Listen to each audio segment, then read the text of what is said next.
kita kembali akan menceritakan kisah tentang nabi-nabi Allah. Nabi satu ini termasuk dalam 25 nabi yang namanya tercantum di dalam Al-Quran. Kisahnya sangat menarik untuk disimak, karena setan bahkan sampai iblis turun tangan pun tak sanggup untuk menggoda manusia pilihan Allah Subhanahu wa Ta'ala ini. Ditambah lagi, nabi ini seringkali dikait-kaitkan dengan tokoh Buddha. Banyak yang beranggapan bahwa beliau adalah sosok Siddhartha Gautama yang menjadi pendiri dari agama Buddha. Untuk itu, di video kali ini, kita akan membahas tentang kisah Nabi Allah Zulkifli alaihi salam. Assalamualaikum warahmatullahi wabarakatuh. Sobat beriman yang dimuliakan Allah. Alangkah lebih baik jika sahabat sekalian bantu channel ini terus berkembang dengan cara like, komen, dan subscribe. Semoga kita selalu dalam keadaan sehat walafiat, dipanjangkan rezekinya, dan dimudahkan urusannya. Amin ya rabbal alamin. Nama Nabi Zulkifli disebutkan hanya 2 kali di dalam Al-Quran, yaitu di dalam surat Syad ayat 48. Dan ingatlah kan Ismail, Ilyasa, dan Zulkifli. Semuanya termasuk orang-orang yang paling baik. Kemudian di surat Al-Anbiya ayat ke-85. Dan ingatlah kisah Ismail, Idris, dan Zulkifli. Semuanya mereka termasuk orang-orang yang sabar. Meskipun Zulkifli tidak disebutkan secara tegas dalam Al-Quran bahwa beliau adalah seorang nabi, karena di kedua ayat tersebut nama Zulkifli disebutkan dengan pujian bersamaan dengan para nabi lainnya. Maka para ulama dan sejarawan menyimpulkan bahwa Zulkifli juga seorang nabi. Menurut pendapat dari Imam Ibnu Katsir, di dalam kitab Tafsir Al-Quran Al-Azim, beliau menegaskan bahwa Zulkifli adalah seorang nabi, utusan Allah Subhanahu wa Ta'ala. Alasan beliau, tidak ada seorang pun yang namanya disebut dalam deretan nama nabi-nabi, kecuali dia adalah seorang nabi. Akan tapi teman-teman, ada pula beberapa ulama yang menyebutkan bahwa Zulkifli bukanlah seorang nabi. Akan tetapi, beliau hanyalah seorang yang saleh dan adil. Di antara sekian banyak ulama yang berpendapat demikian adalah Imam Ibnu Jarir At-Tabari. Teman-teman, Zulkifli bukanlah nama sebenarnya. Itu adalah sebuah julukan atau nama kehormatan yang diberikan untuk seseorang.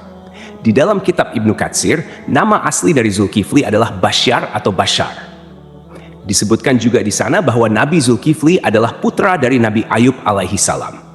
Jadi nasab beliau adalah Basyar bin Ayub.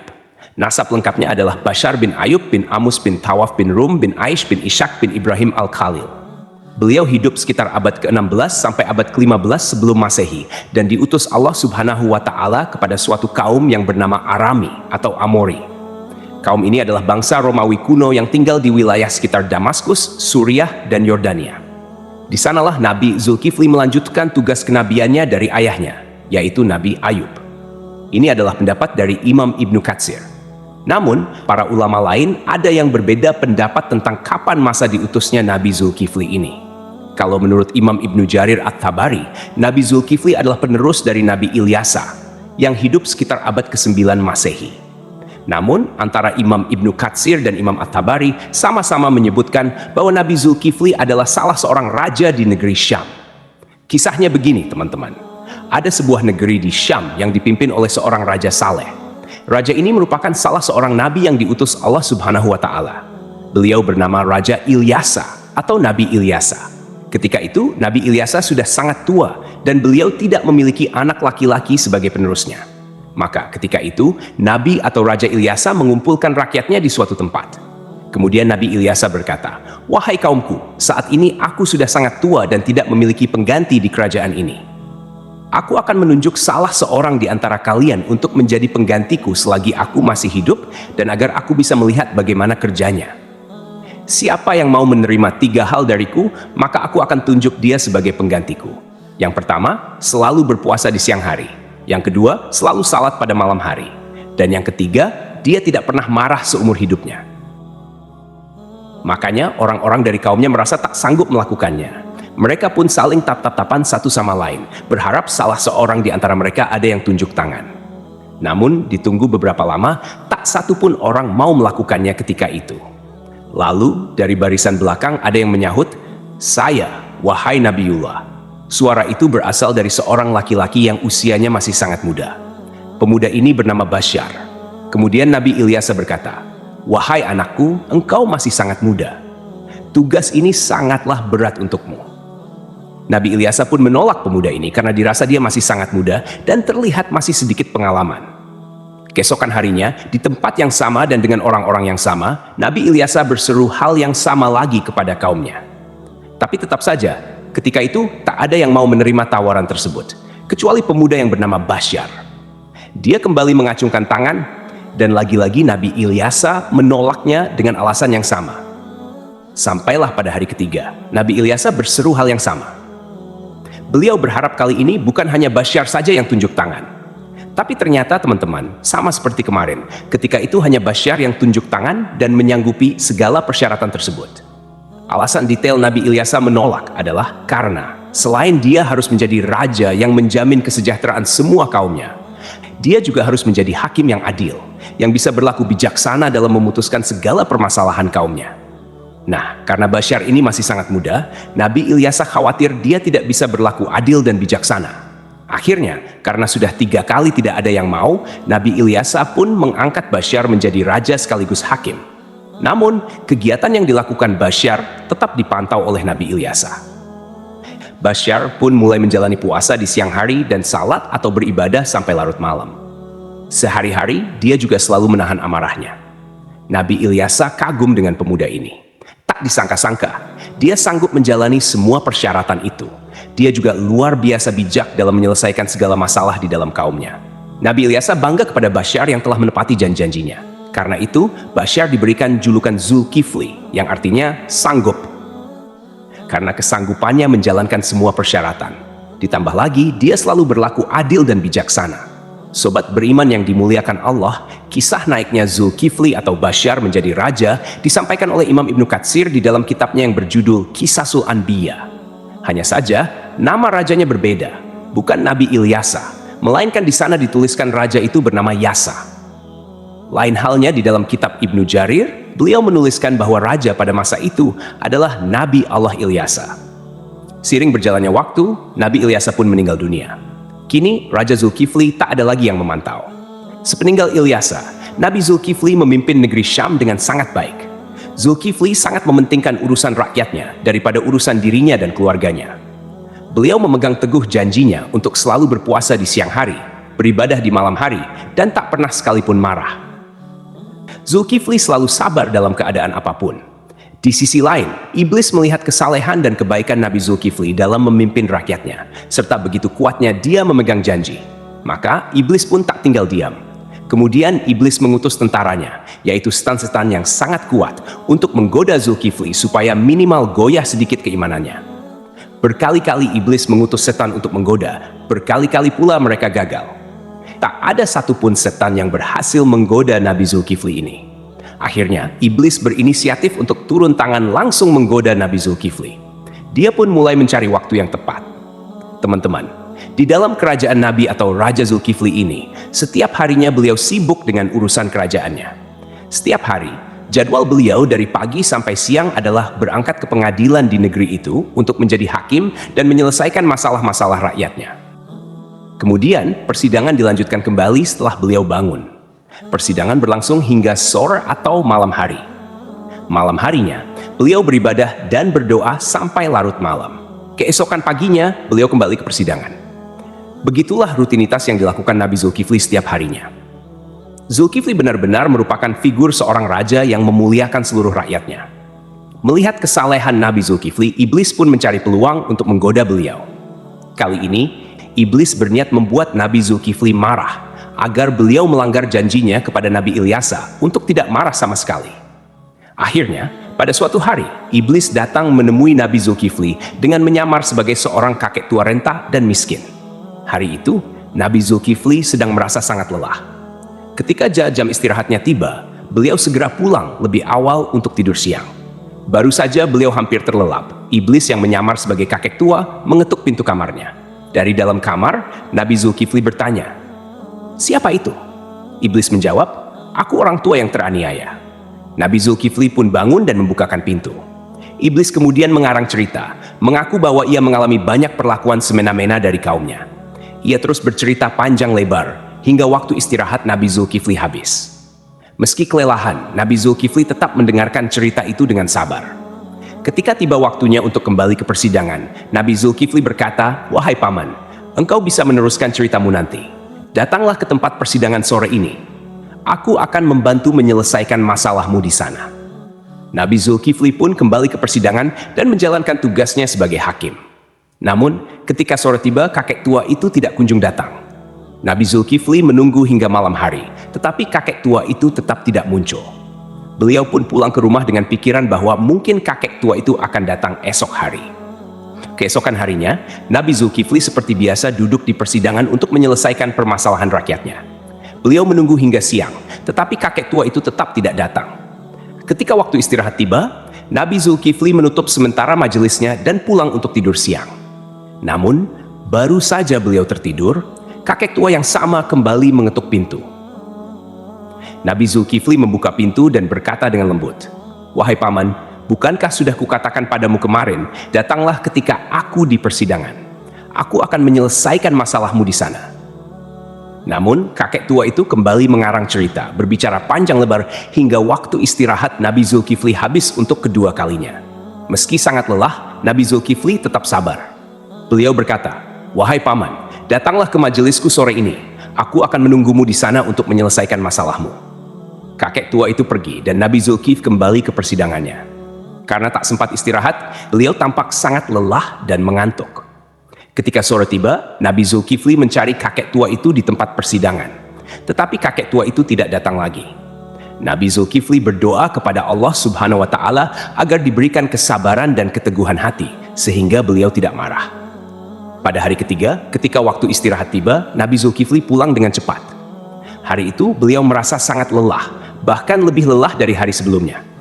Sebelum beristirahat, Nabi Zulkifli mempesan kepada para pengawalnya dan seorang anggota keluarganya, "Jangan biarkan siapapun mendekati pintu ini. Aku ingin tidur. Hari ini aku sangat lelah."